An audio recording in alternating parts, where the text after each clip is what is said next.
चीख पुकार और तबाही का ये मंजर, ये तस्वीरें कहीं और की नहीं बल्कि देवभूमि हिमाचल की राजधानी शिमला की हैं, जहां पल भर में एक स्लॉटर हाउस के नीचे से जमीन खिसक गई और बिल्डिंग भरभरा कर गिर गई।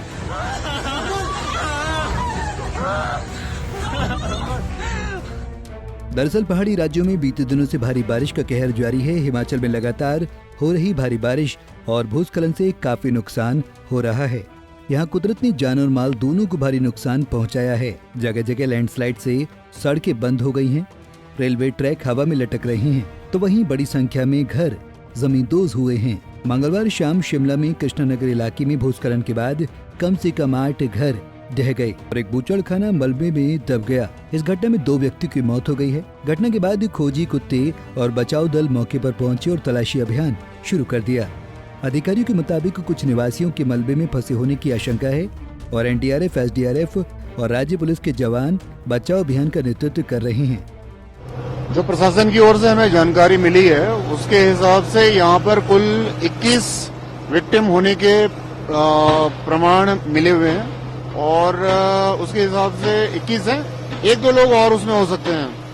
जैसा कि आपको मालूम ही है कि कल 12 डेड बॉडीज कल तक मिल चुकी थी, आज एक और अभी जस्ट मिला है, तो कुल इस तरह से मिला के 13 डेड बॉडीज हमने यहाँ से रिट्रीव कर लिया है अभी तक। एनडीआरएफ के अलावा यहाँ पर एसडीआरएफ, लोकल पुलिस, आर्मी के जवान और होमगार्ड्स के लोग हैं और सभी लोग मिलके सर्च अभियान में शामिल हैं। हमारी स्पेशलाइज्ड इक्विपमेंट हम यूज कर रहे हैं अदर देन जो हैवी मशीनरी है, तो इस तरह से एक साथ साझा कार्यक्रम चल रहा है यहाँ पर। फिलहाल इलाके से करीब 10 से 15 मकानों को खाली करा लिया गया है और उनमें रहने वालों को सुरक्षित स्थानों पर भेज दिया गया है। अभी करीब 20 से 22 लोगों के दबे होने की आशंका है। प्रशासन की तरफ से रेस्क्यू ऑपरेशन अभी भी जारी है।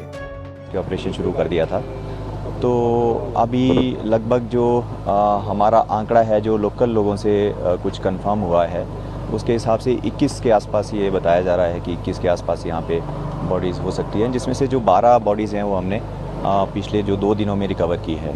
तो अभी हमारा ये सर्च एंड रेस्क्यू ऑपरेशन चल रहा है, तो आज भी हम उम्मीद करते हैं कि कुछ हमें इसमें बॉडीज़ मिलेंगी या जो कुछ लोग मिलेंगे जिनको हम अच्छे से रेस्क्यू कर पाएंगे।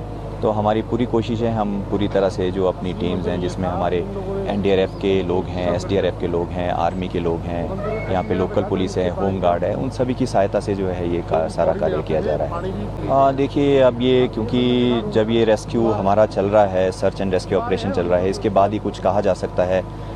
तो हम कोशिश करेंगे कि अगर कुछ हमें ऐसा मिलता है, कुछ अच्छी न्यूज़ मिलती है कि कुछ लोग इसमें मतलब जो जिंदा पाए जाते हैं, तो हम अच्छे से उनको रेस्क्यू करने की पूरी कोशिश करेंगे। तो अब ये जब हमारा पूरा ऑपरेशन चल रहा है, इसके बाद ही कुछ इसमें कहा जा सकता है कि क्या पॉसिबिलिटीज़ निकल के आती है। शिमला शहर में सर एक और दूसरी घटना भी घटी थी, उसमें क्या दोनों बॉडीज रिट्रीव कर दी गई? हाँ, उसमें कर दी गई है और अभी भी हमारा वहाँ पे सर्च एंड रेस्क्यू ऑपरेशन चल रहा है। उसमें भी हम देख रहे हैं कुछ और तो नहीं उसमें कहीं हैं, और बाकी जितने लोग थे जिनके मकानों को खतरा था वहाँ पे, उनको भी हमने जो है कुछ फागली और कुछ इनका जो कम्युनिटी हॉल है एमसी का, वहाँ पे हमने इनको इमीडिएटली जो है वहाँ पे रेस्क्यू करके वहाँ पे इनको रख दिया है। हिमाचल प्रदेश में बीते कुछ दिनों से भारी बारिश का तांडव जारी है। एक रिपोर्ट के मुताबिक राज्य में 12 में से 11 जिलों में 857 सड़कों पर यातायात अवरुद्ध है और 4285 ट्रांसफार्मर और 889 जलापूर्ति योजनाएं बाधित हैं।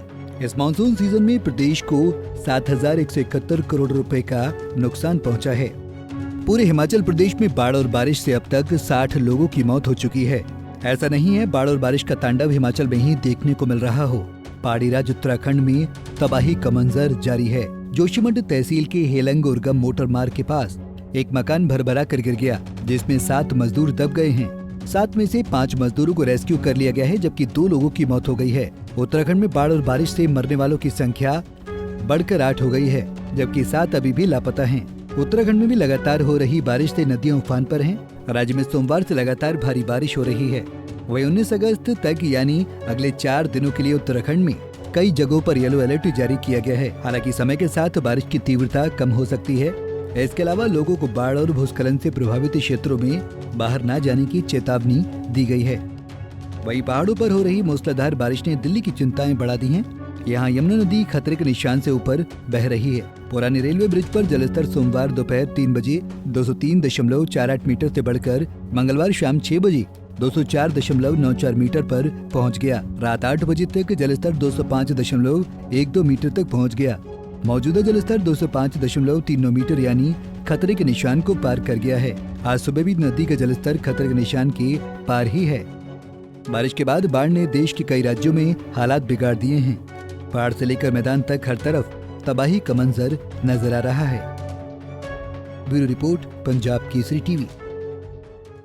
हमसे जुड़े रहने के लिए हमारे YouTube चैनल को सब्सक्राइब करें और नई वीडियो की नोटिफिकेशन के लिए बेल आइकॉन को दबाएं।